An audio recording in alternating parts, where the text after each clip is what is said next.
Permettez-moi, au nom du laboratoire d'analyse des sociétés et pouvoirs, Afrique Diaspora LASPAT, de l'Université Gaston Berger de Saint-Louis, de vous souhaiter la bienvenue à ce séminaire qui s'inscrit dans la série de rencontres que notre laboratoire consacre aux questions relatives à l'emploi des jeunes au Sénégal et qui se veulent des espaces de réflexion sur les politiques d'emploi dans un contexte où cette question connaît un regain d'intérêt dans le contexte national.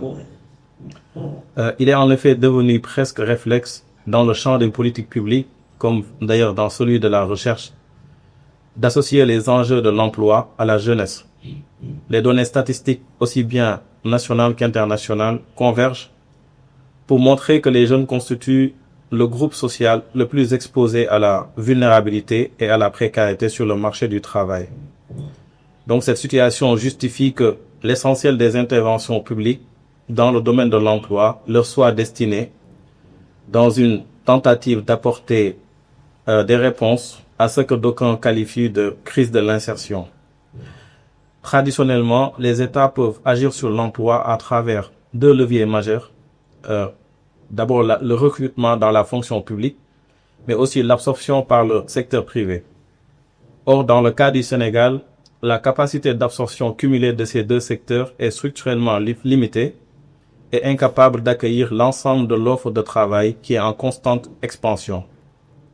Donc, face à cette contrainte, l'État du Sénégal, à l'instar de nombreux pays africains, a progressivement élargi le cadre de l'insertion professionnelle au-delà de l'emploi salarié, en intégrant des mécanismes d'autoréalisation économique tels que l'entrepreneuriat et l'auto-emploi.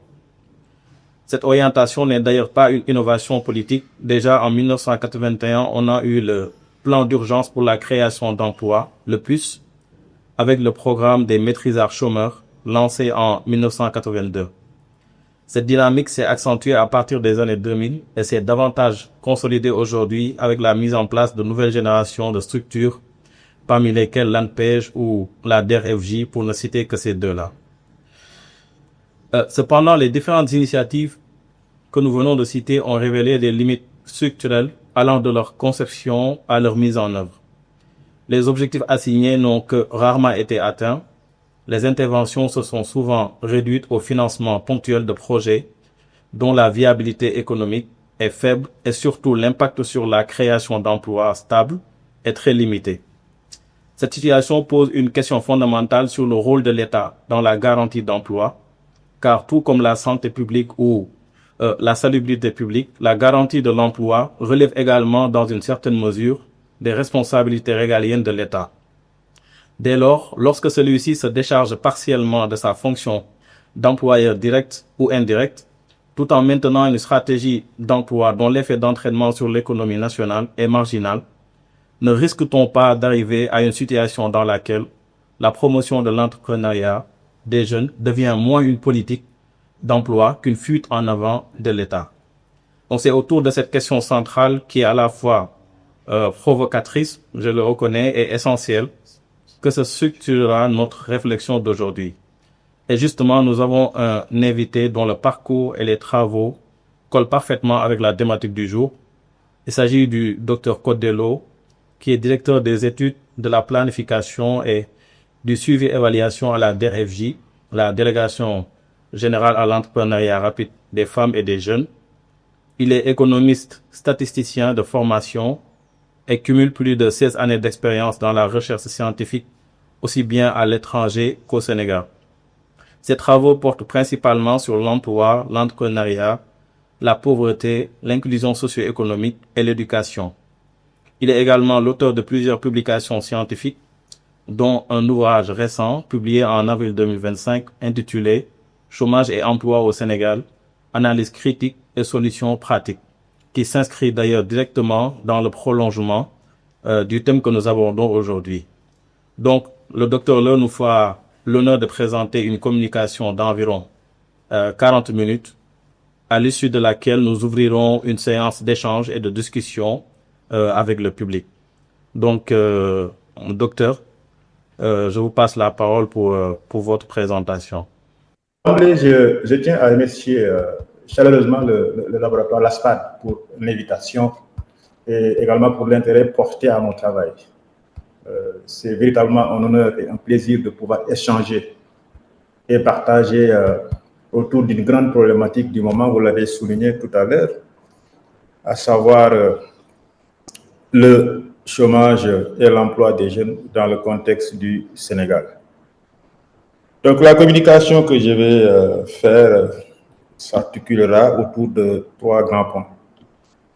Je vais, dans un premier temps, relever quelques éléments de contexte pour relatif à la situation de l'emploi et du chômage au Sénégal. Dans un second temps, je vais montrer l'importance de la promotion de l'entrepreneuriat pour pouvoir développer l'emploi au Sénégal. Et enfin, en troisième lieu, je vais partager avec vous quelques pistes de réflexion pour améliorer durablement l'emploi au Sénégal. Donc, en guise de contexte, le Sénégal est confronté à une situation de chômage, comme on le sait tous.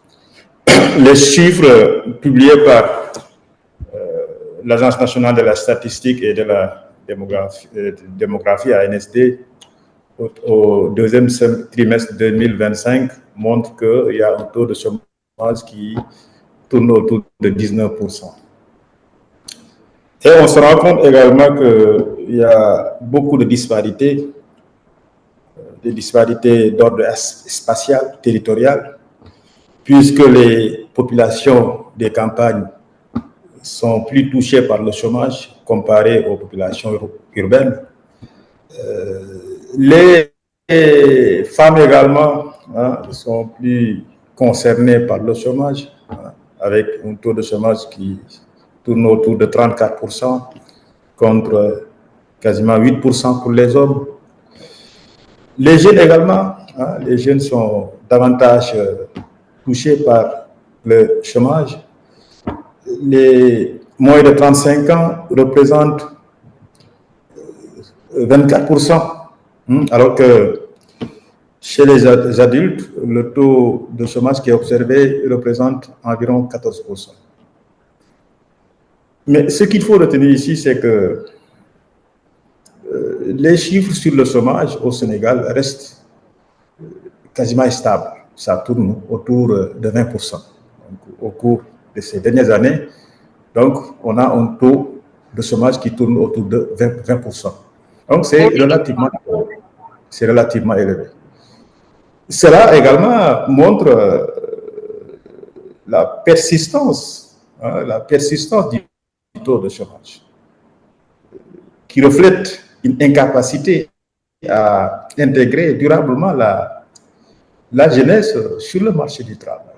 Donc, face à ce constat alarmant, donc, il est important de trouver des solutions durables, notamment dans un contexte de transition démographique. Vous l'avez souligné tout à l'heure, on a une population très jeune. La croissance démographique annuelle représente quasiment 2,8%. Et environ 50% de la population a moins de 20 ans, 75% a moins de 35 ans. Et le nombre de personnes à la recherche d'un emploi ne cesse d'augmenter. La population active représente quasiment 56%. Les jeunes en âge de travailler, c'est-à-dire âgés entre 15 à 34 ans, ils représentent 53% quasiment de la population active. Donc, ils sont majoritaires dans la population active. Et cela exerce une pression supplémentaire sur le marché du travail. Et si on parvient, ça veut dire que si on parvient à offrir à ces jeunes-là des opportunités, cela peut être un levier de développement. Le dividende démographique peut être un levier de développement. Mais il peut également constituer un facteur de déstabilisation si l'on échoue à insérer massivement cette jeunesse sur le marché du travail. Donc, en résumé, le constat actuel, c'est que les opportunités sont encore limitées et le nombre d'emplois créés reste insuffisant pour répondre à cette demande croissante. Cela aggrave la pression sur le marché du travail. L'autre grande problématique qu'on a aujourd'hui dans le domaine du chômage et de l'emploi, c'est qu'on a un système éducatif et de formation qui est déconnecté des réalités du marché. Les contenus pédagogiques ne correspondent pas ni aux exigences du marché du travail, ni aux compétences qui sont recherchées par les employeurs. Et cela ne permet pas aux jeunes de s'insérer plus facilement par le biais de l'entrepreneuriat. Le système de formation qu'on a aujourd'hui est inadapté, en tout cas, aux besoins de la création d'entreprises. Et cela pose un véritable problème. De nombreux jeunes sont victimes d'un système éducatif qui ne leur permet pas d'acquérir les compétences nécessaires à une insertion professionnelle réussie. Je rappelle que l'espérance de vie scolaire est environ 9 ans, donc cela est insuffisant. Donc cela montre qu'aujourd'hui, on a des taux d'achèvement qui sont en tout cas très élevés. Et on sait tous qu'il y a une corrélation entre emploi et niveau d'instruction. Encore un autre constat, c'est que près de la moitié des 15-24 ans ne sont ni en emploi, ni en éducation, ni en formation. Donc, cela restreint bien évidemment le champ d'insertion professionnelle et compromet le potentiel de productivité future des jeunes. Une autre statistique, 10% seulement de la population ont accès à la formation professionnelle et technique. Donc, pour dire que il y a des difficultés persistantes, en tout cas, liées à un décalage entre les contenus de formation et les besoins du marché. Et plus globalement, une grande partie de la population active n'a pas dépassé le niveau primaire. Donc, cela également limite les opportunités d'emploi, notamment salariés. À cela s'ajoute l'asymétrie d'information. On a une certaine opacité, en réalité, et les problèmes d'accès à l'information sur le marché du travail. Vous savez sans doute, la problématique des stages, c'est important. Pour trouver un stage, aujourd'hui, c'est véritablement la croix et la bannière. Les services d'insertion également, il y a beaucoup d'imperfections, même si il y a l'existence de la Convention nationale État-employeur, mais des efforts restent encore à consentir dans ce domaine-là. Les services d'orientation professionnelle au sein des universités, plus globalement au sein des lieux d'apprentissage, manquent souvent d'efficacité et de moyens. Moi, j'ai eu la chance de visiter, de faire même des enquêtes au sein de ces services d'orientation, mais le constat, en tout cas, qui ressort, c'est que ces services-là, en tout cas, manquent de moyens financiers, manquent de moyens matériels, manquent de moyens humains. Donc, ce qui compromet l'efficacité, en tout cas leur efficacité. Le manque de collaboration également entre ces services, c'est-à-dire les services d'orientation professionnelle et le secteur privé. C'est important de nouer des partenariats avec le secteur privé pour favoriser pour une meilleure insertion des sorties, des sortants sur le marché du travail. À cela s'ajoute le manque de plateforme, de mise en relation entre ceux qui demandent du travail et ceux qui offrent du travail. C'est important. Mais je tiens à rappeler que dans le champ de l'économie, l'offre de travail émane des candidats à l'emploi qui offrent, qui mettent à disposition leur force de travail. Donc ce sont eux les offreurs.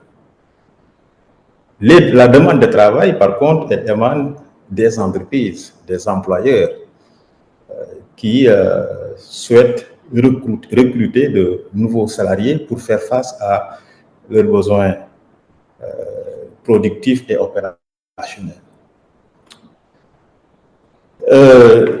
Un autre point important à souligner, c'est l'absence, en tout cas, de cadres intégrés et harmonisés autour de l'emploi.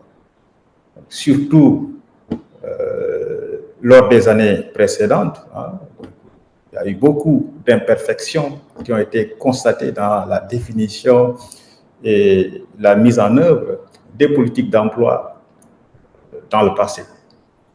Bien évidemment, les facteurs d'échec sont nombreux et variés.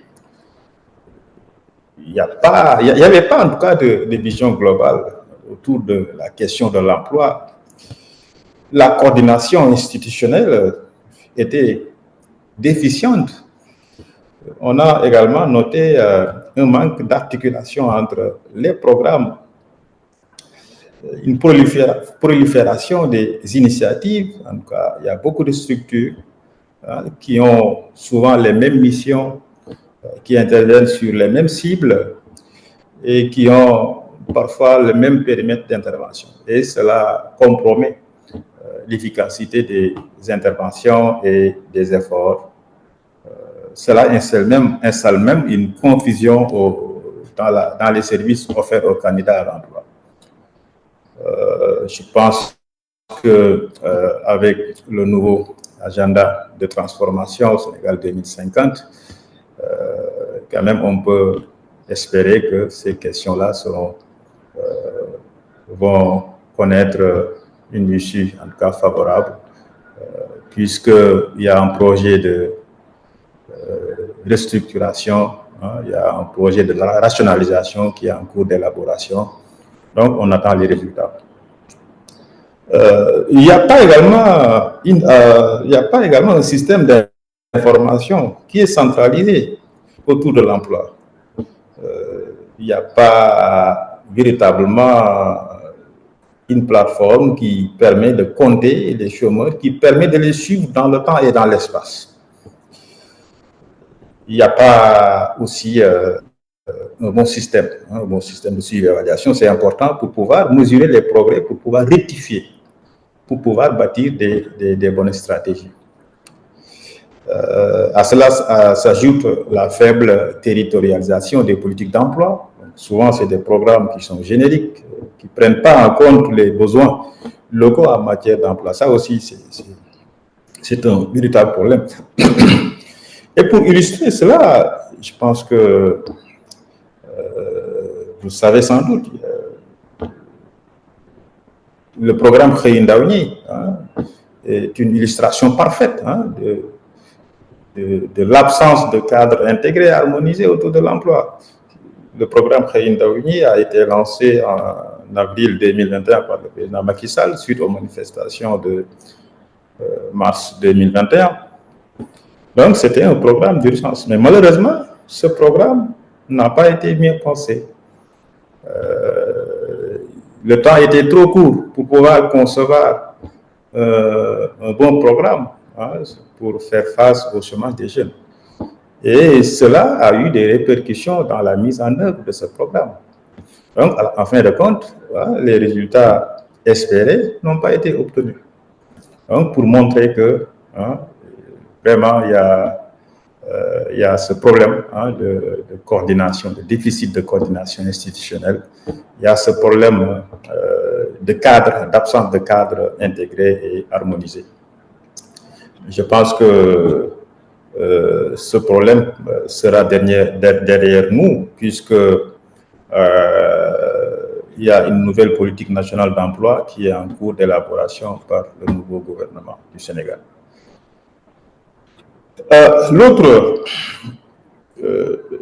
problématique, c'est la petitesse, la fragilité de notre secteur privé national, qui est trop fragile, peu compétitif et peu dynamique.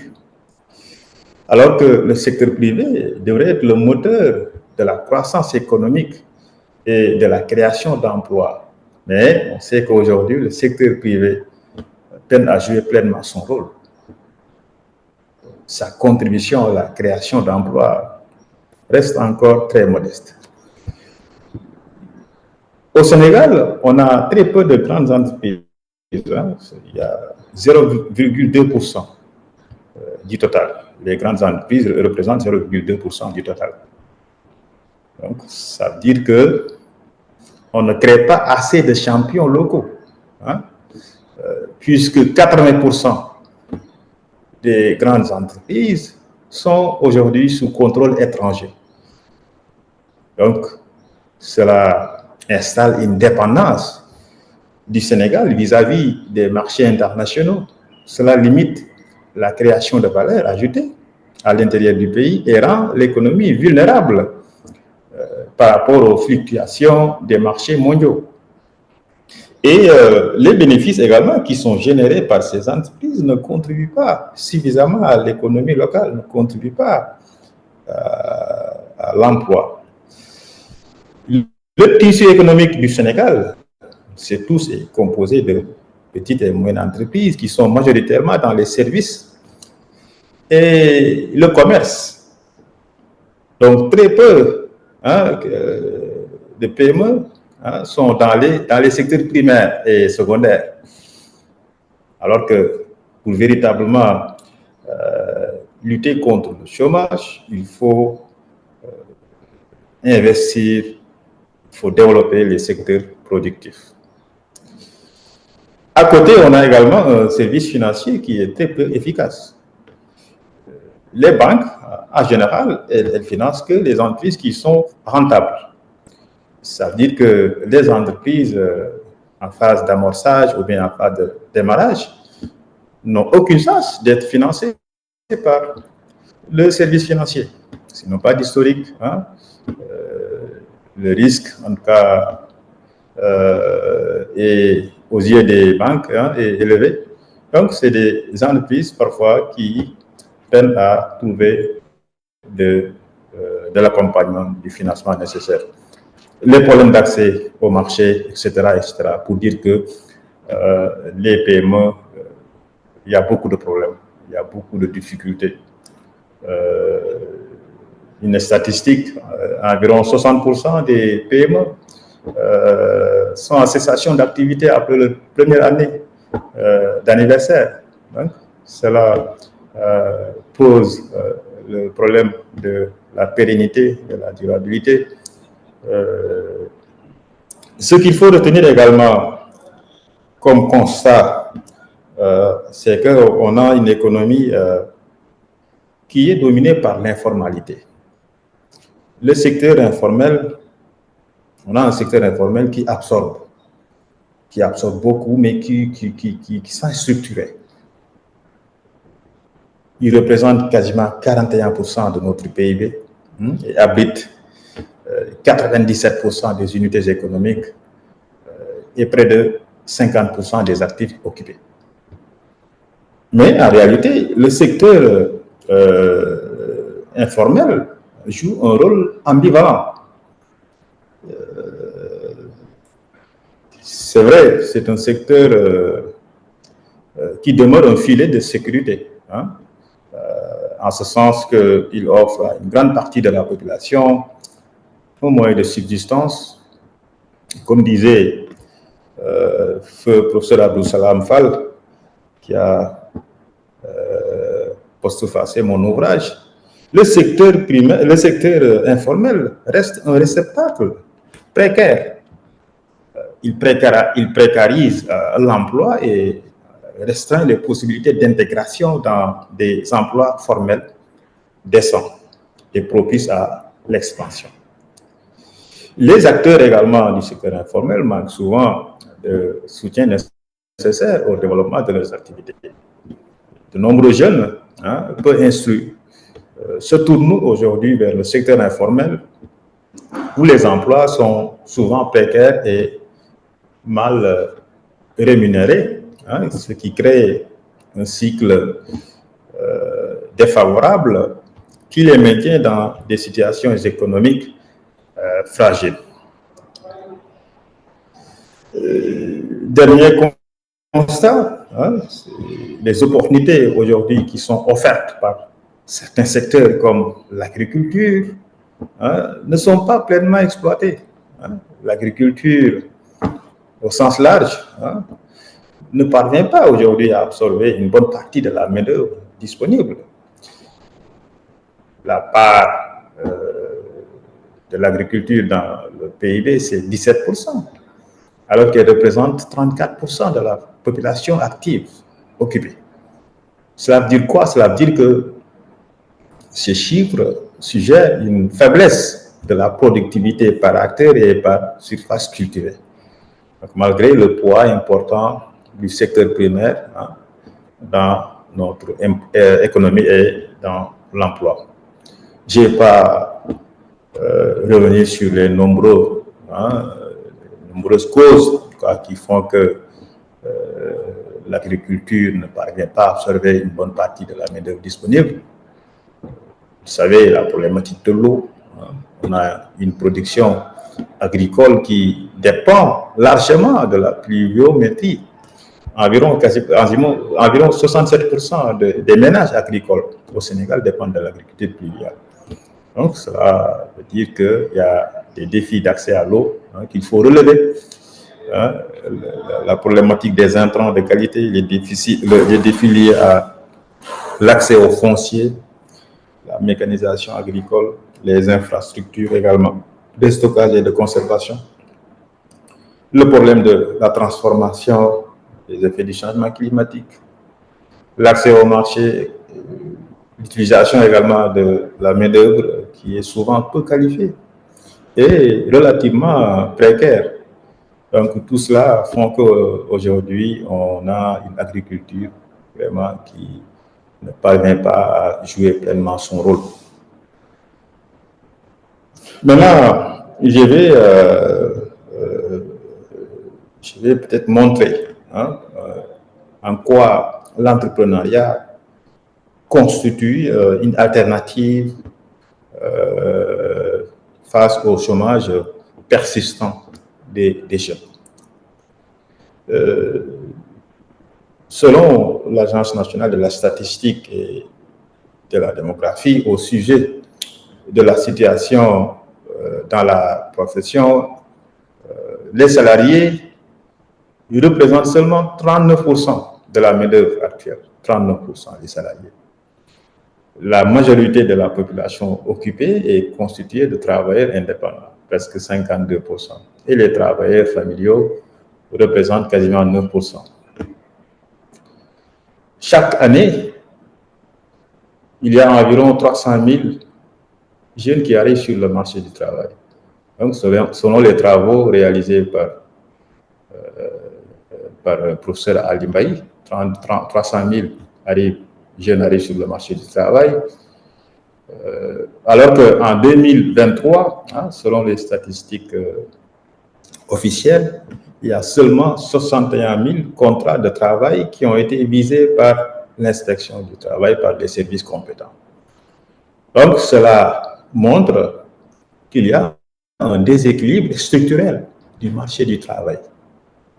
Cela montre l'incapacité, en tout cas, de l'emploi formel et salarié à absorber cette main-d'œuvre croissante. L'emploi salarié ne peut pas à lui seul absorber l'ensemble du chômage, surtout dans un contexte de transition démographique. Donc, face à ce constat, la promotion de l'entrepreneuriat reste un levier puissant pour développer l'emploi. En tant que politique active, la promotion de l'entrepreneuriat, elle vise à inciter les chômeurs et les actifs à créer des activités économiques en leur apportant un soutien financier et non financier. Donc, ce sont des initiatives qui jouent un rôle déterminant dans la stimulation de l'économie, en favorisant la création d'emplois, aussi bien dans les secteurs formels qu'informels. Donc oui, l'entrepreneuriat peut être une politique d'emploi, une vraie politique d'emploi, mais à condition qu'il soit structuré, qu'il soit inclusif, mais qu'il soit également durable. C'est très important. Il y a deux niveaux. Donc, en matière d'entrepreneuriat, il y a ce qu'on appelle l'entrepreneuriat par nécessité. Donc, ici, la personne entreprend pour survivre, pour générer des revenus qui lui permettent de faire face à des charges. Voilà. Alors que l'entrepreneuriat par opportunité, c'est plutôt un projet entrepreneurial plus structurant, un projet plus viable qui identifie et exploite une occasion de marché viable pour créer de la valeur et potentiellement développer l'entreprise. Mais dans le contexte du Sénégal, il faut un équilibre entre les deux.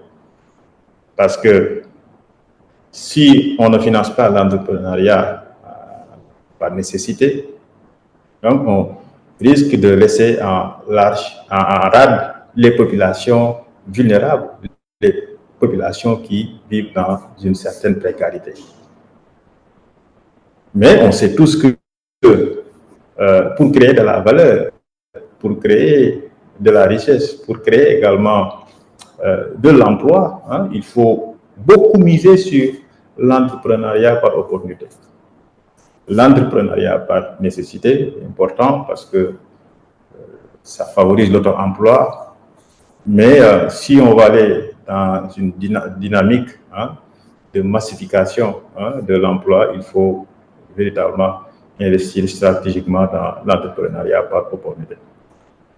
Donc aujourd'hui, on note également un repositionnement des politiques publiques qui veulent passer de l'emploi salarié vers l'auto-emploi, parce que, vous le savez sans doute, l'État n'a pas vocation de créer massivement, de créer de l'emploi. L'État crée le climat, crée le cadre, crée les conditions.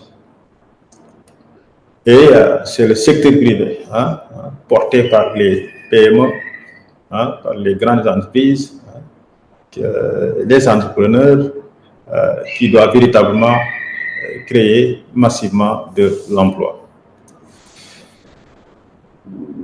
Voilà. Maintenant, il y a des défis. Il y a des défis. L'entrepreneuriat abrite et est confronté à beaucoup de défis. Donc, les défis d'accès au financement bancaire, ça, c'est une grande problématique. La faible culture entrepreneuriale, l'accompagnement également très limité. Je l'ai soulevé tout à l'heure.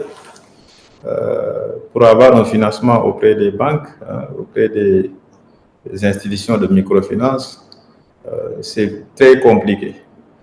Et souvent, les taux qui sont appliqués sont exorbitants. Dans les institutions de microfinance, ça peut aller jusqu'à 24%. Donc, c'est véritablement un problème, le problème de financement, le problème d'accompagnement. C'est un problème qui est revenu avec insistance. Moi, j'ai fait beaucoup d'enquêtes. Je suis allé sur le terrain pour interroger les acteurs, pour interroger également des institutionnels, pour interroger même des candidats à l'immigration. Et cela m'a permis de comprendre en tout cas beaucoup de dynamique derrière la question du chômage. Donc, maintenant, c'est vrai, il y a des défis, mais il y a beaucoup d'acquis. Il y a des acquis quand même. On a assisté au cours de ces dernières années à des créations d'institutions de soutien et plusieurs programmes également ont été mis en œuvre. Mais on sait tous que beaucoup de difficultés, en tout cas, ont été observées. Les résultats escomptés n'étaient pas obtenus. Je peux citer parmi ces acquis, parmi les programmes de soutien, le cas de l'ADER, parce que c'est l'institution que je connais le mieux. L'ADER, comme vous le savez, en charge de la promotion et d'impulsion de l'entrepreneuriat. Les évaluations, en tout cas, qu'on a faites et les retours de terrain montrent que les interventions de l'ADER ont un impact significatif sur l'emploi. Maintenant, l'ADER fait face à une explosion de demandes de financement. Donc, elle ne peut pas, en tout cas, elle ne peut pas financer toutes les demandes qui sont, en tout cas, qui sont à l'échelle nationale, puisque les ressources de l'ADER sont limitées, alors que les demandes ne cessent de croître. Donc, je vais, en dernier lieu, évoquer quelques pistes de solutions. C'est important d'évoquer des problèmes, mais le plus important, c'est également de pouvoir indiquer des pistes de solutions. Dans mon ouvrage, j'ai énuméré 41 solutions à portée de main, qui s'appuient sur une combinaison d'approches basées sur un diagnostic fouillé. J'ai fait un diagnostic, les bonnes pratiques internationales, la recherche académique, c'est important, et également la compréhension approfondie des réalités économiques et sociales et spécifiques au Sénégal. Donc, nous pensons que pour améliorer, en tout cas durablement, la situation de l'emploi au Sénégal, c'est d'abord de bâtir un cadre harmonisé et coordonné autour d'un écosystème qui est intégré. Je l'ai rappelé tout à l'heure, il y a une nouvelle politique nationale d'emploi qui est en cours d'élaboration. C'est important parce que au cours de ces dernières années, le Sénégal n'avait pas de politique nationale d'emploi. La dernière politique nationale d'emploi, qui devait aller jusqu'à 2020, n'a pas été validée sur le plan politique. Ça veut dire que durant toute cette période, on a piloté à vue. Fort heureusement, le nouveau gouvernement est en train de rectifier le tir. Il y a une nouvelle politique nationale d'emploi en cours d'élaboration.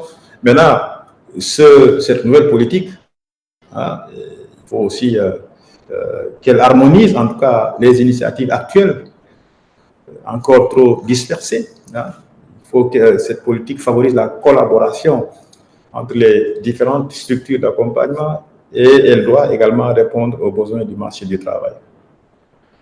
Mon point de vue, c'est que cette politique nationale d'emploi doit adopter une approche inclusive et participative. Et surtout, qu'elle doit analyser en tout cas les besoins d'emploi au niveau local. Parce que chaque territoire aujourd'hui a une certaine spécificité par rapport à l'emploi.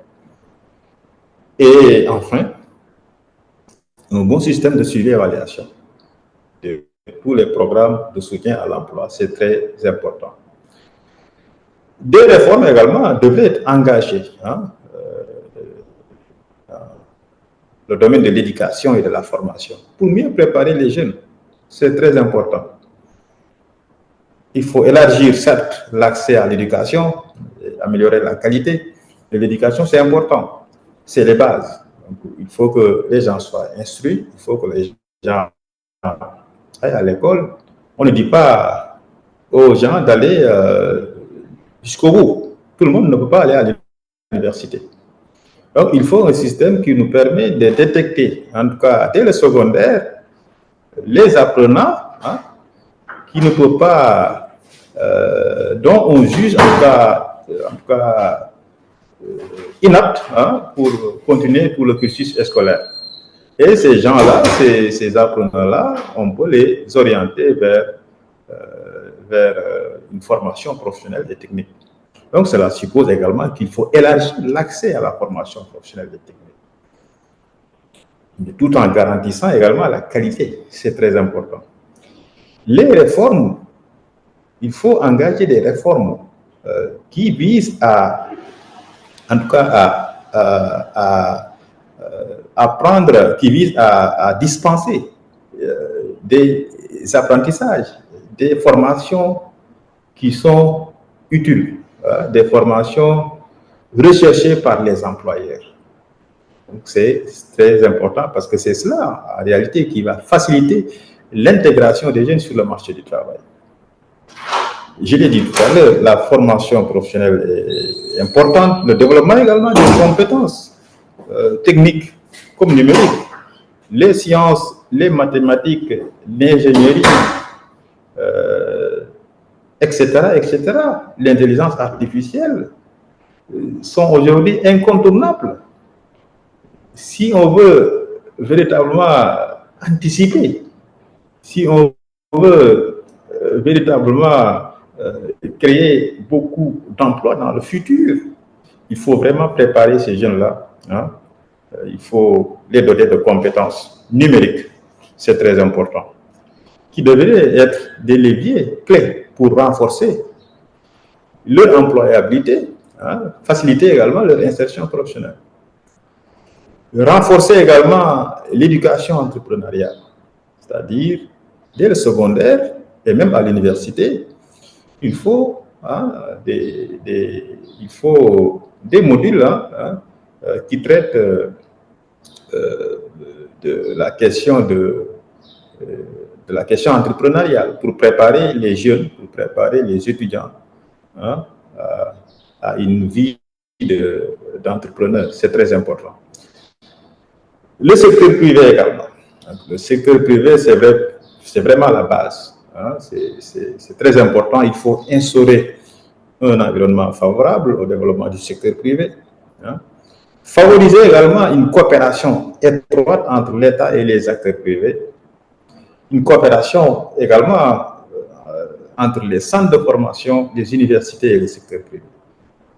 C'est important. Il faut que les universités, les centres de formation, les lieux d'apprentissage nouent des partenariats avec le secteur privé. Parce que c'est ça qui leur permet, hein, d'être en phase avec les nouveaux métiers. C'est ça qui leur permet, en tout cas, d'harmoniser leur contenu de formation. C'est ça également qui leur permet peut-être d'accroître les ressources. Hein, les ressources. C'est ça également qui permet au secteur privé d'innover. C'est très important.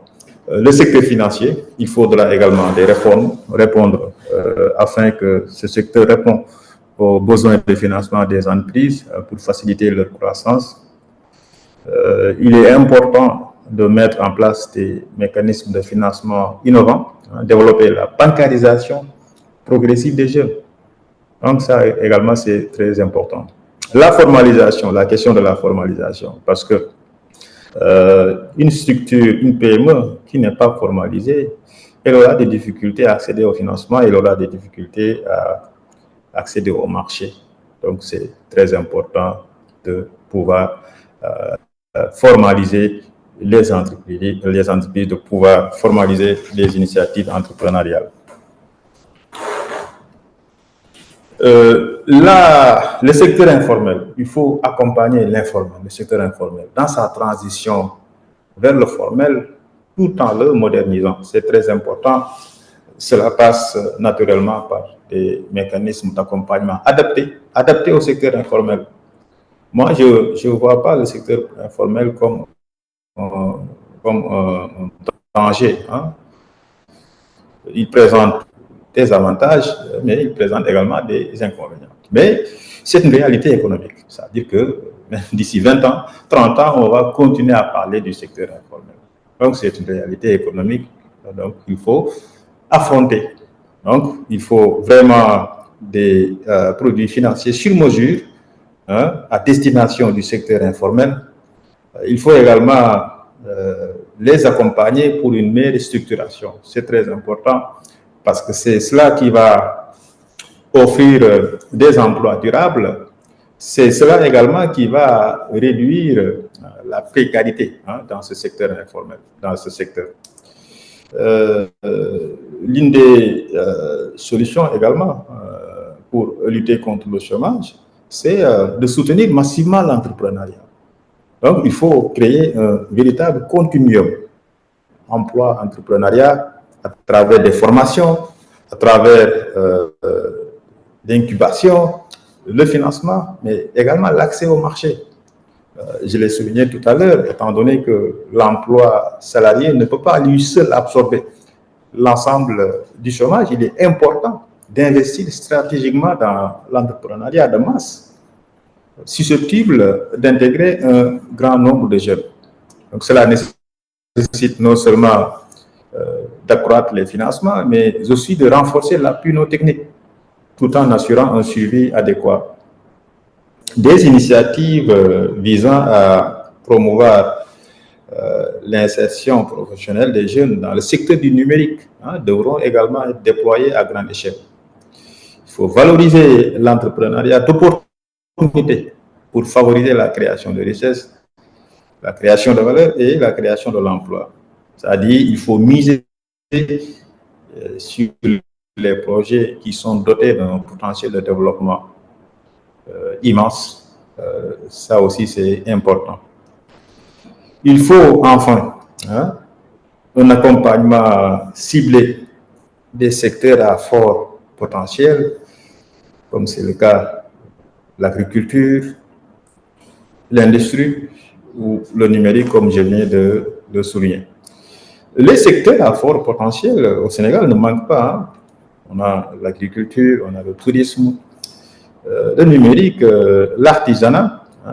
L'agriculture en particulier pourrait générer un grand nombre d'emplois, notamment en développant les chaînes de valeur locales et en soutenant la transformation agricole.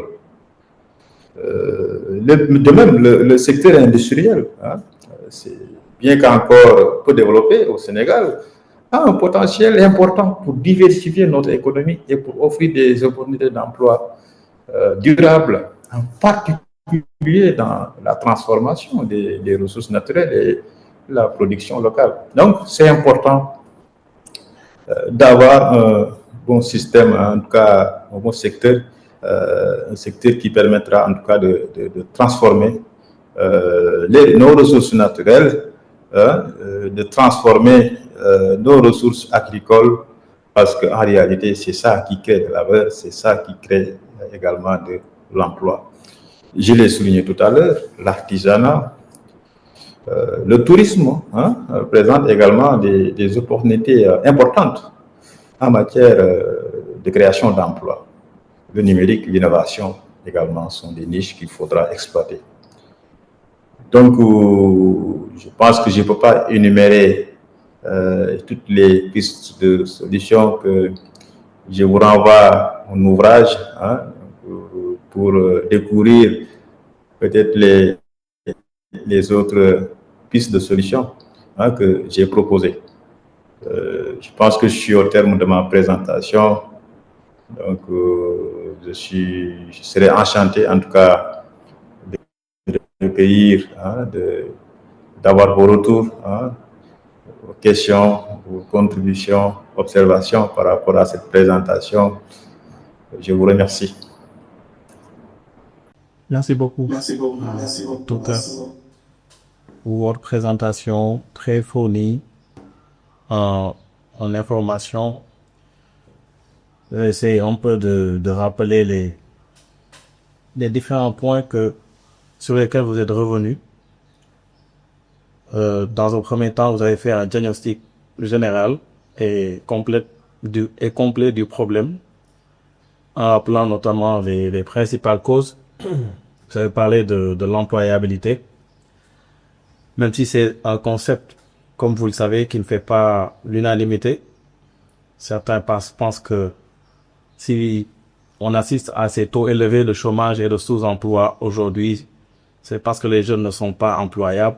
D'autres misent plutôt sur le manque de structures d'accueil, le déficit, comme vous l'avez rappelé, la faiblesse du secteur privé notamment. Vous êtes revenu également sur le système d'information. Ça, je crois que tout le monde s'accorde sur cette lacune, cette problématique. Également, le problème tant débattu de la coordination entre les structures et, comme je le disais, la faiblesse du secteur privé et du service financier, notamment des banques, qui sont très réticents à financer les projets entrepreneuriaux portés par les jeunes. Et vous avez également parlé du secteur informel. Donc tout ça comme diagnostic général du problème. Et vous avez parlé également des secteurs porteurs qui peuvent être potentiellement créateurs d'emplois, mais qui ne sont pas assez bien exploités, comme le secteur agricole et en dernier lieu le tourisme, etc. Et vous avez également rappelé les avantages de l'entrepreneuriat. Je crois que vous êtes parti même d'un constat, celui du faible taux de l'emploi salarié. Et donc l'entrepreneuriat se présente comme une alternative pour permettre de contourner ce problème. Et vous avez également fait un rappel important des différents types d'entrepreneuriat qui existent. De quoi qu'on va y revenir, l'entrepreneuriat par nécessité et l'entrepreneuriat par opportunité. Et vous avez également formulé un nombre important de recommandations, dont la nécessité d'instaurer un cadre harmonisé.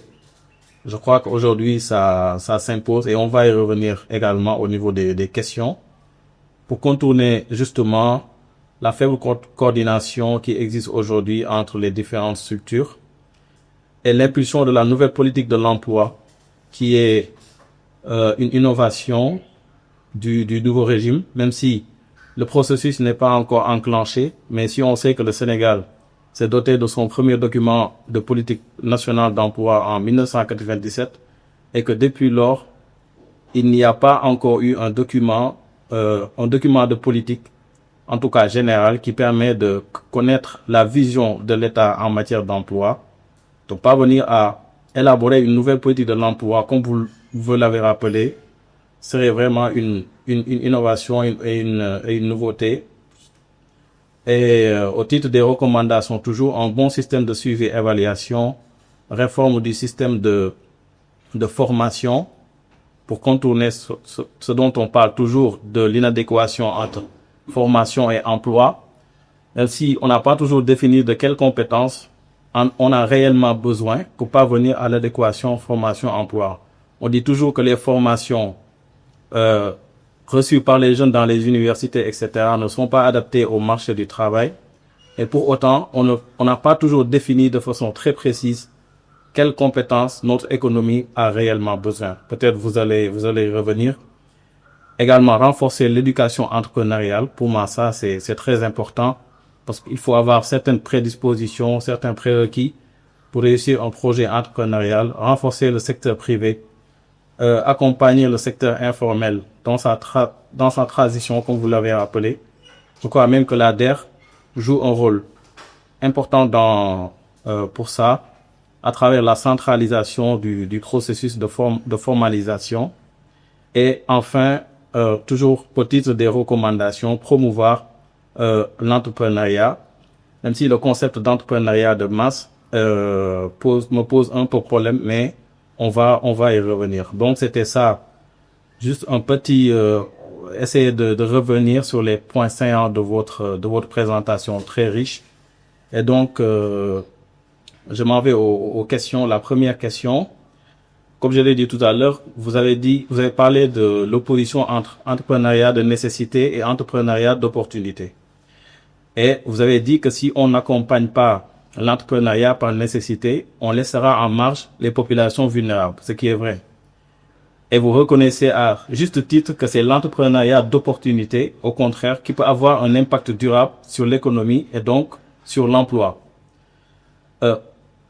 N'est-ce pas un peu contradictoire pour des structures qui ont vocation à créer de l'emploi en masse? Vous l'avez dit, on a un problème de chômage et de sous-emploi en masse.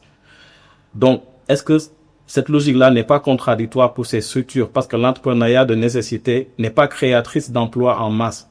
Le financement se fait à travers les microfinancements, comme les nanocrédits de la DER, qui constituent d'ailleurs l'un des modes de financement privilégiés de la DER et d'autres structures publiques. Donc, est-ce qu'il ne faudrait pas, c'est ça la question, faire un choix radical de soutenir l'entrepreneuriat d'opportunité qui est le seul capable de garantir un impact durable sur l'emploi au lieu de trop miser sur l'entrepreneuriat par nécessité? Bon, pour moi, merci pour cette question intéressante. De mon point de vue, il faut un équilibre entre les deux. Parce que des institutions comme l'ADER, ils ont comme mission d'accompagner les deux cibles. Dans notre jargon, des entrepreneurs, par nécessité, c'est nous ce que nous appelons l'autonomisation économique. C'est des personnes en général dans la précarité, qui n'ont pas, en tout cas, un historique ou bien de moyens pour aller chercher un financement auprès des institutions financières classiques. Donc, il n'y a que des institutions comme l'ADER qui peuvent les accompagner. C'est très important cet accompagnement-là parce que non seulement ça permet de maintenir l'emploi, mais avec un bon suivi, ça peut permettre également d'améliorer en tout cas l'activité de manière à ce que cette personne-là puisse être employée un jour. Je parle en connaissance de cause. Dans le domaine du nanocrédit, l'ADER, au départ, a financé des micro-entrepreneurs avec des financements de 300 000, 500 000, 200 000. Et ces micro-entrepreneurs-là, il y en a certains maintenant qui sont employeurs. Donc, grâce à l'intervention de l'ADER, grâce à l'appui de l'ADER. C'est important. On est un pays assez particulier où la pauvreté, la pauvreté, le niveau de la pauvreté est important. C'est quasiment plus d'une personne sur 3 est considérée comme pauvre. Et ces populations-là, il ne faut pas les laisser en rade. Il y avait une enquête qui montrait que quasiment un tiers de la population est engagée dans une activité entrepreneuriale. C'est vrai, c'est une population très risquée, parce que en général, ils sont majoritairement dans le secteur informel. C'est des populations qui sont très vulnérables, très vulnérables parce que eux, ils font face tous les jours à comment faire pour survivre. Donc, c'est des activités très fragiles. Il suffit juste d'être confronté à une maladie pour pouvoir plomber l'activité, on l'a vu. Il suffit juste d'enregistrer un décès dans la famille pour plomber l'activité. Donc, c'est des activités qui ne sont pas solides. Mais ça permet de développer l'auto-emploi. Parce qu'il y a deux dimensions. Pour développer l'emploi, il y a deux dimensions. Il faut développer l'auto-emploi. Il faut également développer, en tout cas, il faut également accompagner les vrais employeurs. Ça, c'est le deuxième niveau. Donc, de mon point de vue, il faut un équilibre. Il faut accompagner l'autonomisation économique des femmes et des jeunes à travers des petits crédits. En réalité, ces jeunes-là, ou bien ces femmes-là, leurs besoins de financement ne sont pas aussi importants qu'on le pense. L'analyse qu'on avait faite montrait que le financement moyen observé chez les femmes, c'était à peu près 600 000. Donc, ce n'était pas beaucoup. C'est ça qu'ils ont besoin. Et ça permet de maintenir l'emploi. Ça permet aussi, dans certains cas, de développer l'emploi. Maintenant, il faut mettre l'accent. Il faut véritablement mettre l'accent sur les projets structurants. C'est-à-dire les projets qui présentent un véritable potentiel de création de richesse de création de valeur et de création d'emplois.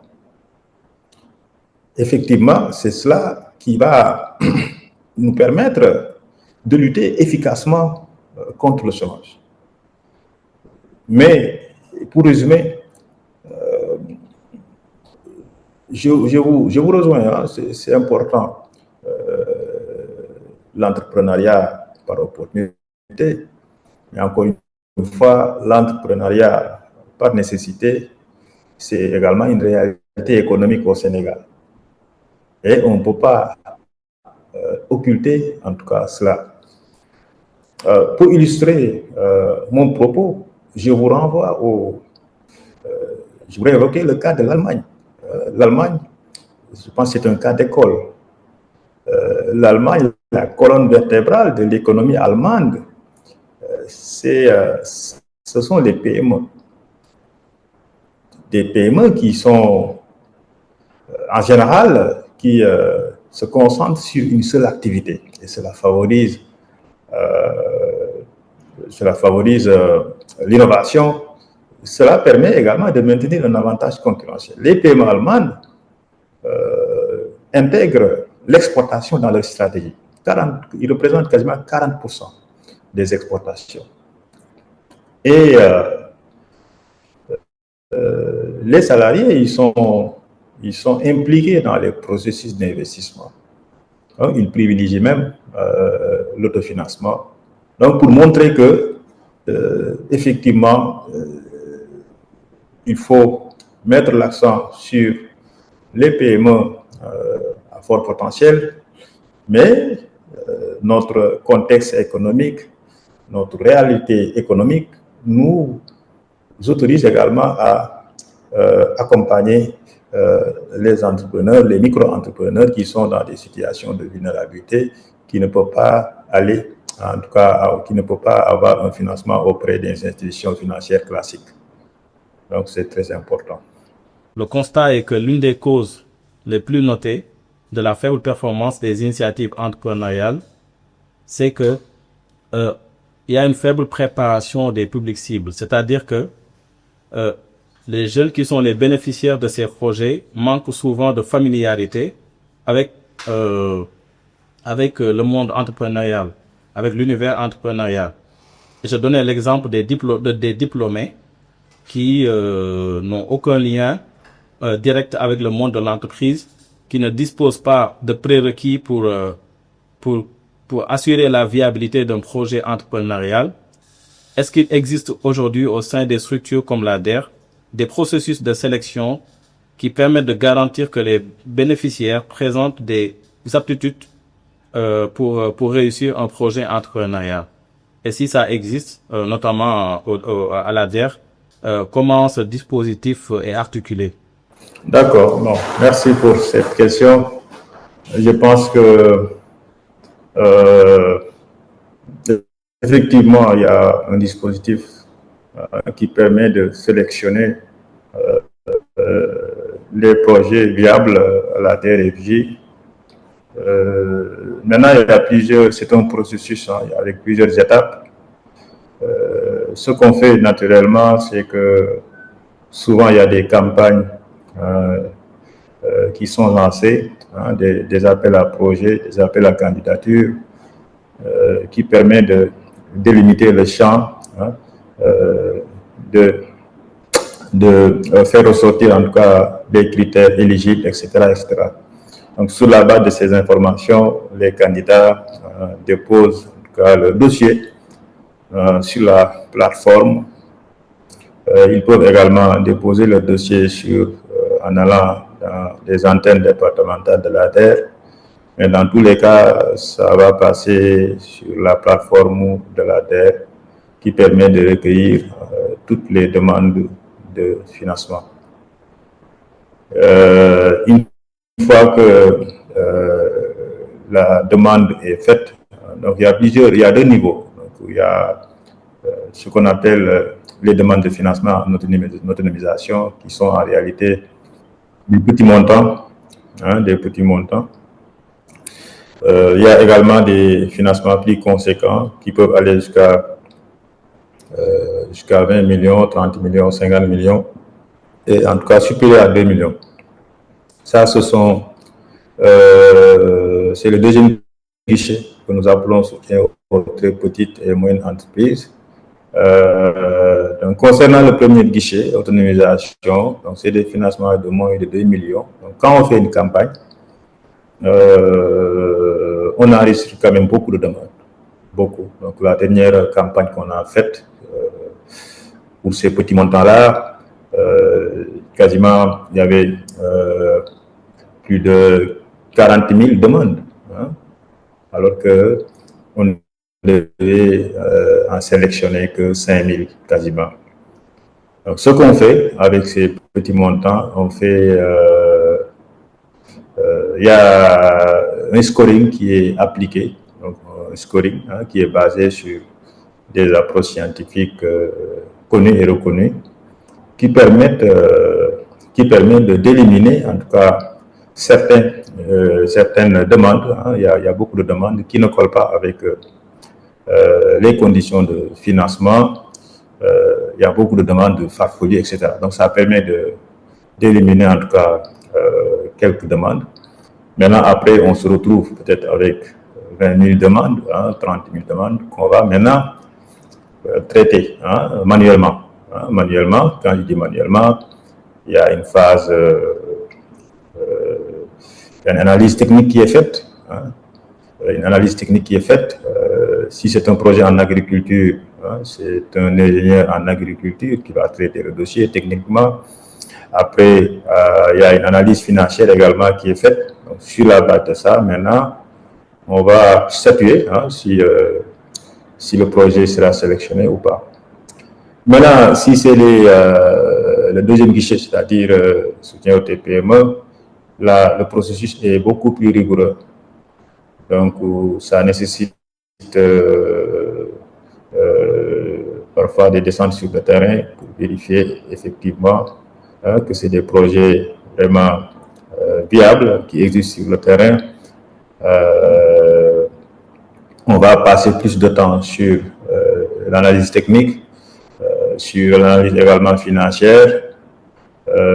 Et à la fin, il y a un comité d'investissement qui se réunit pour statuer, hein, qui réunit quasiment des experts hein, qui vont statuer sur les projets à financer.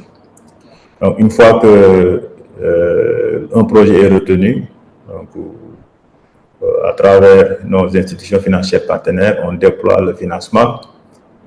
Après, maintenant, il y a un travail de suivi post-financement qui est fait donc, pour pouvoir de manière à accompagner l'entrepreneur hein, pour que, voilà, en quelque sorte, c'est ça le processus de sélection des demandeurs de financement au sein de la DRLJ. Dernièrement, la campagne qu'on a faite également, donc ça aussi c'est une innovation, l'administration territoriale est désormais impliquée dans le processus de sélection parce que les préfets, hein, les services déconcentrés, décentralisés sont plus enclins à connaître les demandeurs au niveau local. C'est important de les impliquer dans le processus. Eux aussi, ils ont leur mot à dire. Donc, à chaque fois qu'on fait une sélection, une présélection de personnes éligibles, on envoie la liste de ces personnes-là à l'administration locale, le préfet. Donc, il va convoquer maintenant certains services hein, pour confirmer ou bien confirmer ou peut-être donner un avis défavorable par rapport à certains candidats. Il nous est arrivé hein, que le préfet nous dit écoutez, cette personne-là, on le connaît, hein, il n'est pas fiable, il a eu des contentieux avec telle structure, etc. Cette personne-là présente un risque très élevé parce que ceci, parce que cela, etc. Donc, c'est comme ça que nous travaillons. Maintenant, c'est un travail perfectible. Donc, certainement, il y a des imperfections qu'il faudra corriger dans la sélection. Parce que parfois aussi, on est confronté à une grande volumétrie, donc, un nombre important de candidats à traiter, avec des délais parfois très courts. Mais on parvient quand même à sélectionner les meilleurs candidats, c'est-à-dire ceux qui présentent un projet entrepreneurial viable ou bien porteur de potentiel.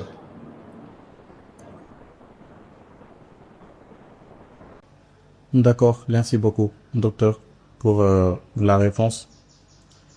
Oui, je rappelle à ceux qui nous suivent, si vous avez une question, vous pouvez le poser dans le chat pour demander la parole pour qu'on vous la passe et que vous interveniez. Une autre question, docteur, vous l'avez rappelé, hein, on fait face à un chômage et un sous-emploi de masse. Et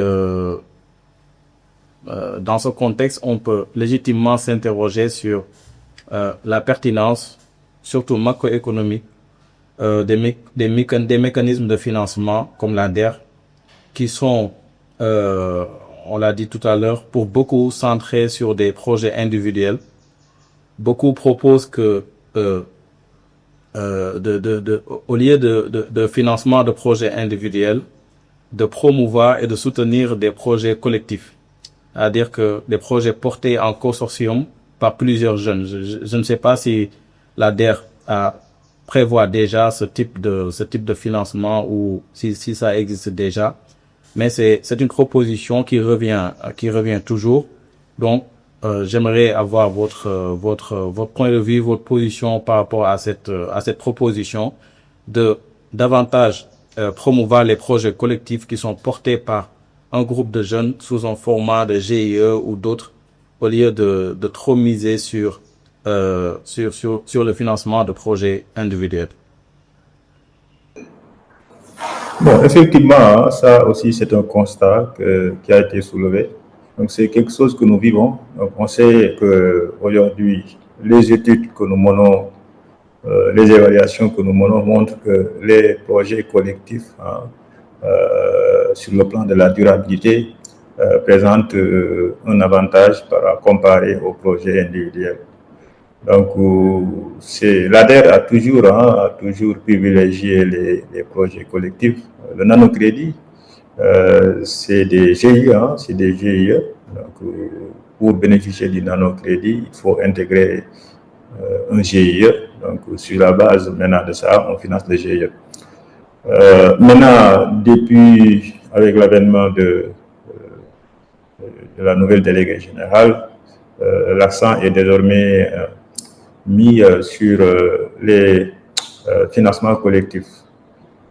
Et ceci en étroite ligne avec les nouvelles orientations du gouvernement du Sénégal qui vise maintenant à accompagner les coopératives. Dernièrement, je ne sais pas si vous avez suivi l'actualité, la DER était présente dans le Noukouman à Kaffrine pour matérialiser l'accompagnement des coopératives agricoles qui est une initiative du gouvernement du Sénégal. Donc pour dire que la DER est inscrite dans cette action d'accompagner, de mettre l'accent sur les projets collectifs, les financements collectifs à travers les GIE, à travers des fédérations, des fêtières, à travers également des associations. Donc, on a un grand projet qui visera à soutenir les fermes agricoles et dans ce projet-là, il s'agira de financement collectif. Il s'agira de favoriser les financements collectifs, de permettre aux jeunes de se regrouper en GIE ou bien en association de manière à mettre en œuvre le projet de ferme au sein des territoires. Effectivement, il faudra privilégier cette forme de financement parce que c'est cela qui fait plus d'impact, c'est cela qui donne plus d'impact, c'est cela qui donne plus de résultats et on est très conscient sur ça. Et notre créneau maintenant, c'est véritablement d'accompagner cette initiative. Merci beaucoup, docteur. Il y a des Ramatoulaïka qui souhaiteraient intervenir. Donc, si vous m'entendez, vous pouvez prendre la parole. D'accord. Merci beaucoup, monsieur le modérateur, de nous avoir accordé la parole. Je tenais d'abord à féliciter et remercier le docteur Kodelo pour son intervention. Je m'appelle Ndaya Ramatoulaïka, je suis doctorante en économie du travail à l'Université Gaston Berger de Saint-Louis. Je travaille notamment sur les questions de l'insertion et de la qualité de l'emploi des femmes au Sénégal. D'abord, mon intervention, c'est d'abord d'attirer d'abord l'attention sur une dimension souvent sous-estimée dans la promotion de l'entrepreneuriat des jeunes, c'est-à-dire la précarité croissante du soi-disant auto-emploi, en particulier lorsqu'il est soutenu des fois par des financements comme les nanocrédits de l'ADER. Moi, je pense que ces nanocrédits-là, souvent inférieurs à des montants de 1 million, sont censés permettre à de jeunes porteurs de projets de démarrer une activité. Mais en réalité, dans bien des cas, ils ne permettent ni de structurer une entreprise, ni de créer des emplois au-delà du porteur lui-même. Ce qui fait qu'on assiste souvent à des formes de survie économique, déguisées souvent en entrepreneuriat,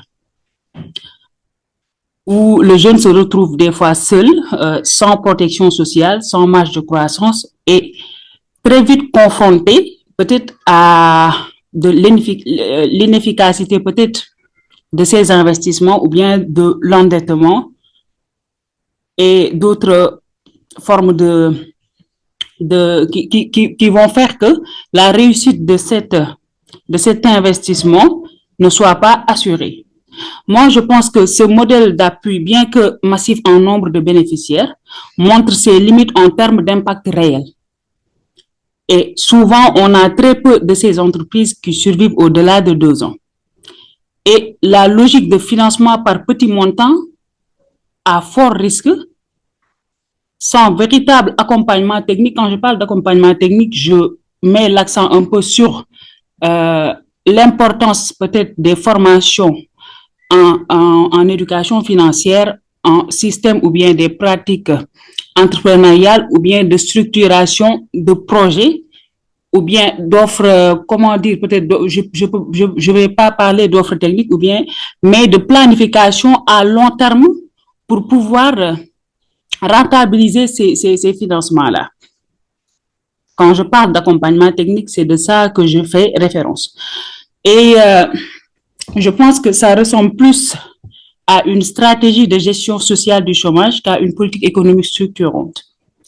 Alors, ma question, docteur, c'est ne devrions-nous pas repenser le modèle des nanocrédits octroyés aux jeunes en passant peut-être d'une logique de,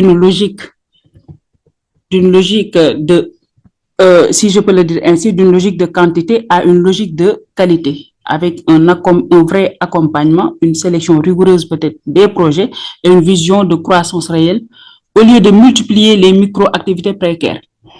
Je pense aussi que si je prends les femmes, par exemple, récemment, j'ai vu une étude sur les femmes de la vallée du fleuve en termes d'entrepreneuriat.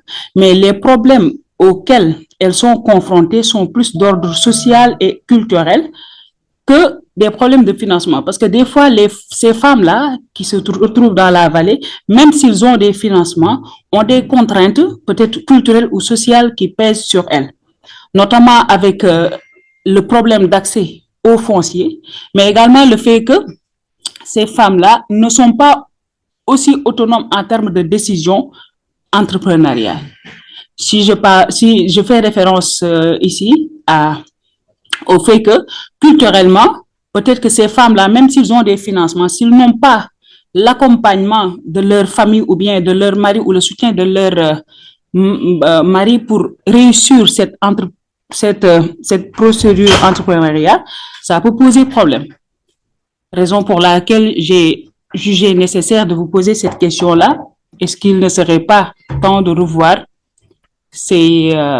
la façon dont nous octroyons ces nanocrédits-là? Merci. Merci Ramatoulaye pour votre intervention brillante. Donc, docteur, je vous passe la parole justement pour répondre à la question, aux questions. Merci beaucoup, merci Mouchedian, merci Ramatoulaye. Vous avez posé une question très pertinente, mais je pense que c'est important de revenir un peu sur l'historique du nanocrédit pour comprendre son fonctionnement. Pour la petite histoire, le nanocrédit a été créé pour accompagner les opérateurs économiques, des femmes qui opéraient au marché aux poissons de Pékin et qui étaient confrontées en tout cas à des situations de financement très difficiles, puisque ces femmes-là leur prêtaient de l'argent à des taux usuriers, à des taux très, très importants, et cela plombait les activités. Donc, le directeur du marché central de l'époque est venu à l'ADER pour demander un accompagnement de ces femmes-là. Donc, c'est comme ça que le nanocrédit est né. Donc, c'est un produit qu'on a co-construit avec les acteurs. Donc, son mode de fonctionnement repose sur une caution solidaire, c'est-à-dire que les bénéficiaires doivent être constitués en GIE. En GIE, donc de 20 personnes, de 40 personnes et 50 personnes maximum. Et les demandes de financement, les besoins de financement de ces femmes-là, comme j'ai eu à le rappeler tout à l'heure, ce n'était pas beaucoup.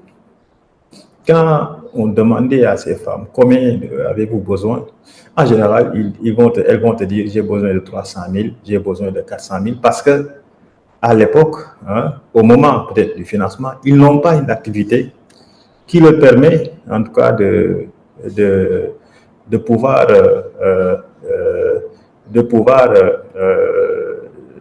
obtenir en tout cas un financement très conséquent.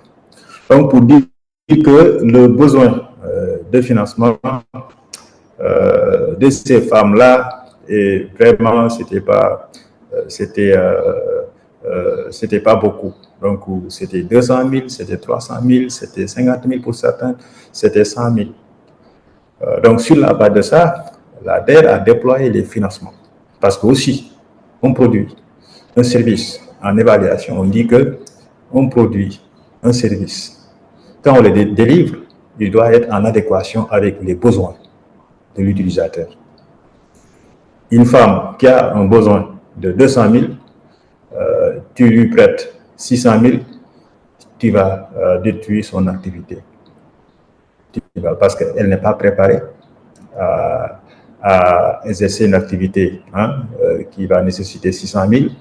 Elle aura des difficultés pour rembourser, elle aura des difficultés pour gérer son argent, pour gérer ses ressources. C'est très important.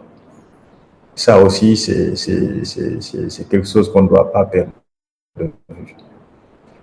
Ces femmes-là, le nanocrédit, c'est un produit majoritairement destiné aux femmes, pas aux jeunes, mais aux femmes. Presque 90% des bénéficiaires du nanocrédit sont des femmes. Ça permet de soutenir l'emploi par le biais de l'auto-emploi. Mais encore une fois, je connais beaucoup de femmes bénéficiaires du nanocrédit et aujourd'hui qui sont des employeurs. En plus, le système de financement est graduel. Ça veut dire qu'au départ, une femme peut demander 200 000, on suit son activité, elle progresse. 6 mois plus tard, on peut augmenter son financement, qui peut aller jusqu'à 600 000. On observe son activité. 6 mois plus tard ou 1 an plus tard, elle peut aller jusqu'à 1,5 million.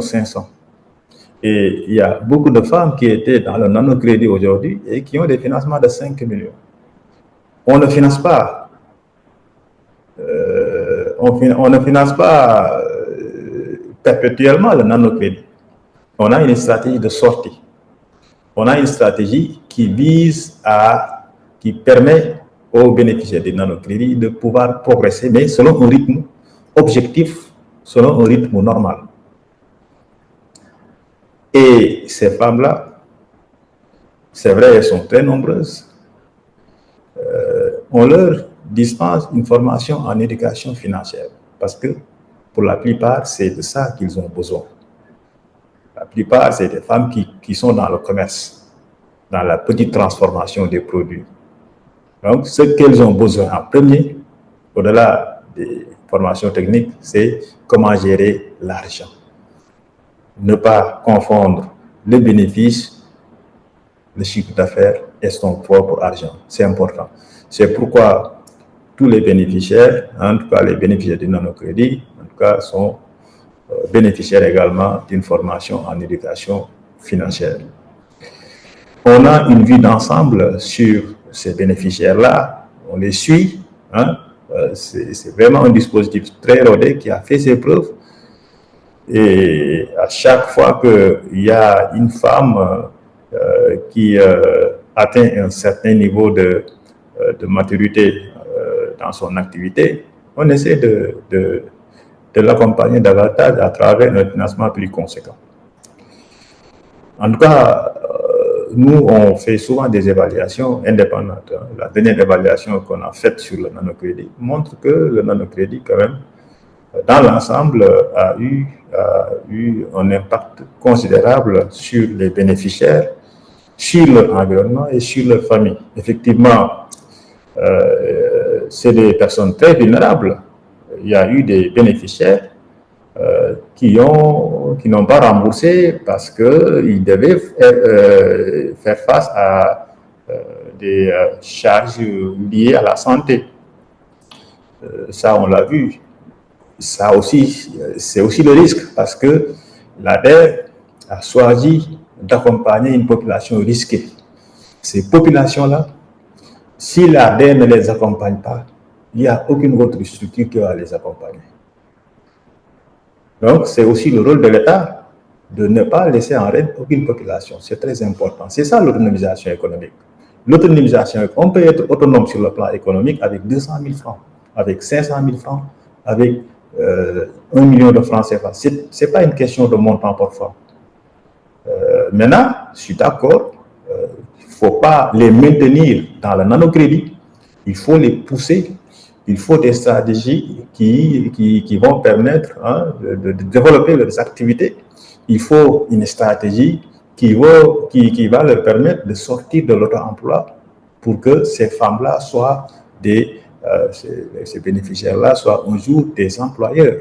Et je sais que je connais beaucoup de gens, beaucoup de bénéficiaires qui ont été au départ, qui étaient dans l'auto-emploi, mais qui sont aujourd'hui des employeurs grâce à l'intervention de l'ADER. Donc, pour moi, ce n'est pas une question de petit montant, parce que quelqu'un qui fait du commerce, qui fait du commerce de poissons, par exemple, qui vend il n'a pas, peut-être que cette femme-là n'a pas besoin de 2 millions tout de suite. Il faut le faire de manière graduelle, donner un petit montant dont elle a besoin. Maintenant, observer son activité et graduellement augmenter, tout en assurant une formation, un suivi adéquat. C'est très important.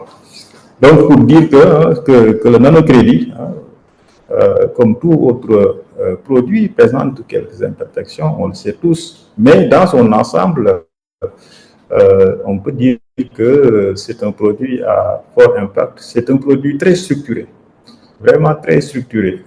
avec toute la documentation, avec l'implication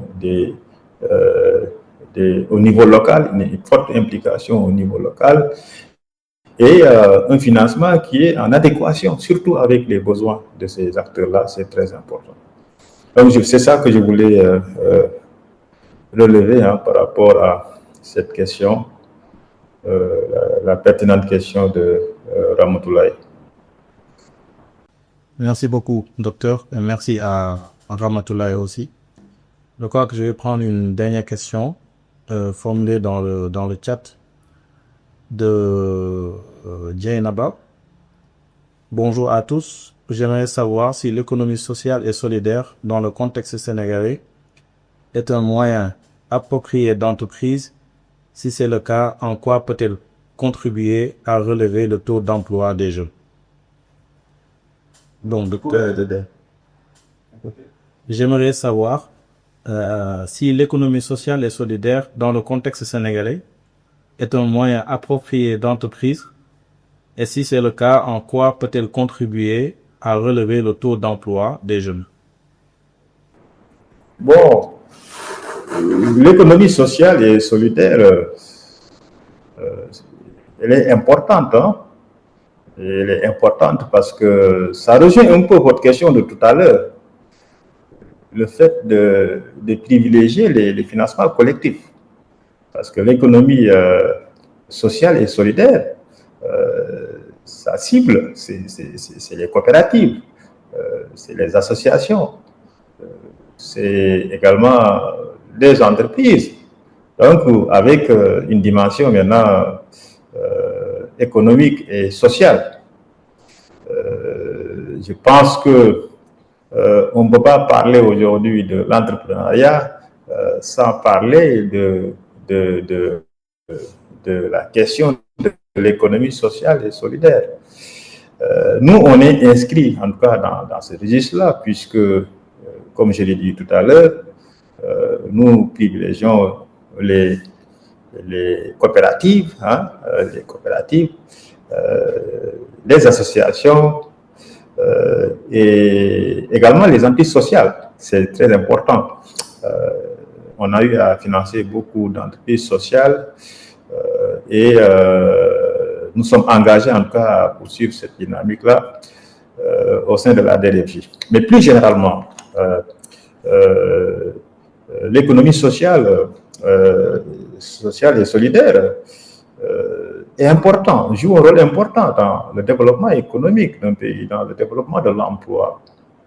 En ce sens que ça permet de créer massivement des emplois, surtout au sein des territoires. Ça permet également une inclusion, favoriser une inclusion des populations vulnérables, les jeunes, les femmes, les personnes en situation de handicap. Et ça renforce également le lien social et la cohésion communautaire. C'est très important.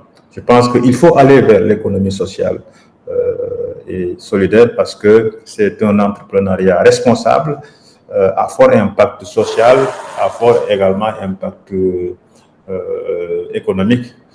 Les coopératives, en tout cas, il y a plusieurs avantages. Si on se constitue en coopérative, il y a plusieurs avantages. L'accès au marché, donc on réduit également, on mutualise les ressources, donc on réduit forcément les charges, les dépenses, et cela permet de gagner en compétitivité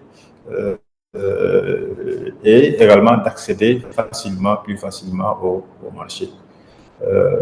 Pour moi, l'économie sociale et solidaire doit être davantage priorisée dans nos interventions pour un impact économique, social plus important.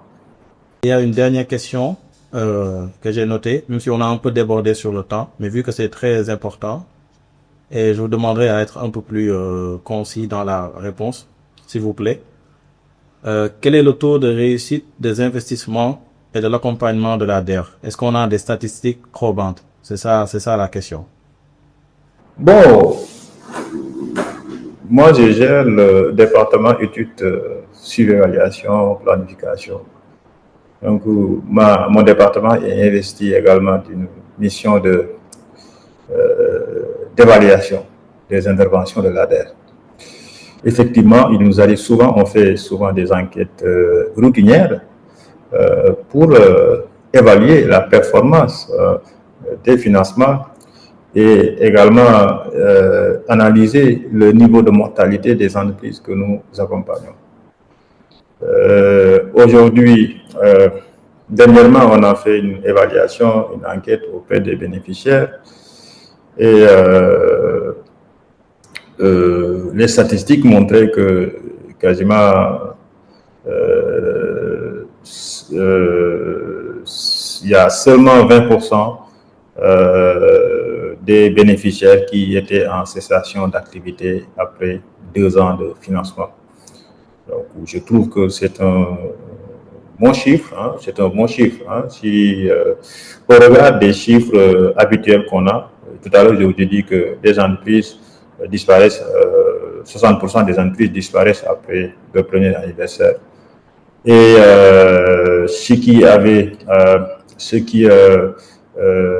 les facteurs aussi d'échec, les facteurs qui expliquaient cette mortalité étaient nombreux et variés. Donc, il y a des difficultés financières pour certains, pour d'autres, le problème de la non-maîtrise des charges. L'accès au marché également constitue un problème. Il y a également le problème de détournement d'objectifs qu'on ne peut pas contrôler à 100%. Et également des difficultés dans la gestion même de l'entreprise, ce qui fait que beaucoup d'entre elles ne peuvent plus, en tout cas, poursuivre leurs activités. Mais je trouve que c'est un taux globalement satisfaisant. Donc, 80% ont pu continuer leurs activités sans difficulté majeure et 20% avaient des difficultés pour poursuivre leurs activités. Donc, au-delà de ces chiffres, il y a d'autres indicateurs qui sont mesurés pour pouvoir détecter précocement les difficultés rencontrées par les entreprises que nous accompagnons, pour pouvoir également rectifier le tir, pour pouvoir changer de paradigme s'il le faut, et surtout capitaliser. C'est important. Le taux de mortalité, c'est le nombre d'entreprises qui disparaissent sur le nombre d'entreprises créées. Donc, on multiplie par 100. Donc, c'est ça le taux de mortalité, donc, qui est à un niveau de 20% plutôt. Merci beaucoup, docteur. On arrive à la fin de cette rencontre, du séminaire. Je vous renouvelle mes remerciements ainsi que ceux du laboratoire pour votre disponibilité et votre présentation. Et peut-être vous laisser pour un mot de la fin avant de se quitter. Je voudrais encore une fois vous remercier pour l'invitation, pour l'intérêt également. Je pense que c'est important aujourd'hui d'apporter en tout cas l'apport de la communauté scientifique sur les questions d'emploi et du chômage. Il est crucial. C'est important de convoquer, de mobiliser les évidences scientifiques, les connaissances scientifiques sur ce sujet pour pouvoir améliorer en tout cas durablement le marché du Sénégal, le marché du travail au Sénégal. C'est très important. Donc c'était une occasion pour moi en tant que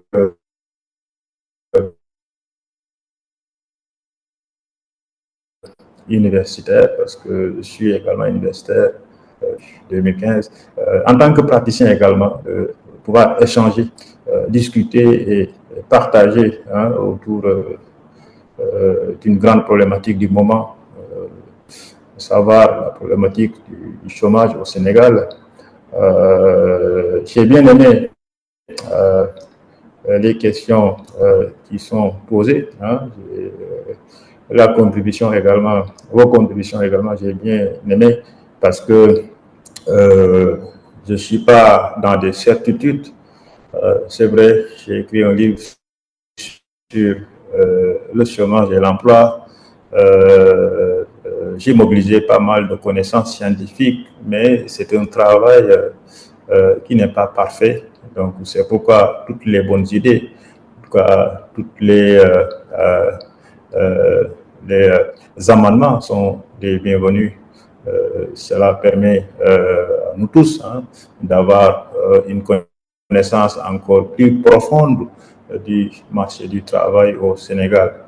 Donc, je voudrais vraiment vous remercier pour m'avoir donné l'occasion d'échanger autour de ces sujets, d'avoir le retour surtout des universitaires, c'est important sur ce genre de travail.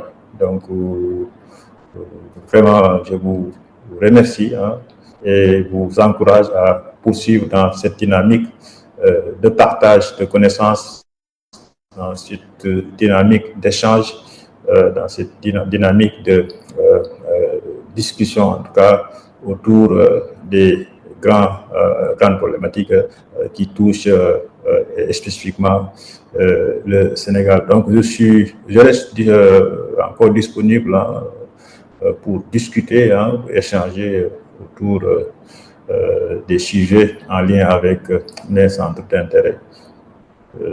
Donc, merci beaucoup et on se dit à très bientôt. Merci beaucoup à vous, docteur, et à tous les participants. Donc, on se donne rendez-vous pour le prochain séminaire. Merci encore.